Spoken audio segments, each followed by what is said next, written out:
भारताला स्वातंत्र्य मिळून 78 वर्षे झाली, पण न्यायासाठी लढा अजूनही सुरू आहे.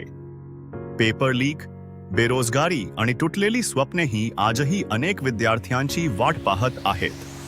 आपल्या पूर्वजांनी दिलेल्या बलिदानाचा अर्थ न्याय मिळवणे होय. गौतम बुद्ध, राजपुत्र, जो सत्याच्या शोधात घर सोडून गेला, त्याने करुणा आणि मानवतेचा संदेश दिला.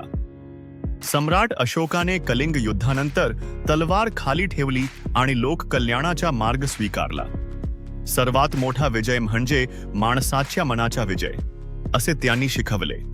शिवाजी महाराजांनी स्वराज्य दिले, संभाजी महाराजांनी त्यासाठी बलिदान दिले. महात्मा ज्योतिराव फुले आणि सावित्रीबाई फुले यांनी शिक्षणाचा दिवा पेटवला.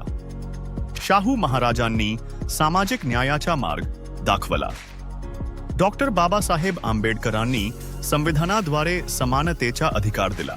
भगतसिंग, राजगुरू, सुखदेव आणि चंद्रशेखर आझाद यांनी स्वातंत्र्य संग्रामात प्राण दिले. आज सोनम वांगचुक न्यायासाठी उपोषण करत आहेत, विचारतात, विकास कोणासाठी? पर्यावरणाचे रक्षण कोण करणार?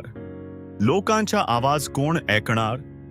इतिहास आपल्याला शिकवतो की न्याय हा देवाकडे सोपवण्याचा विषय नाही, तो माणसांनी माणुसकीने निर्माण करायचा आहे. जय भीम, जय शिवराय, जय भारत. मानवता सर्वोच्च.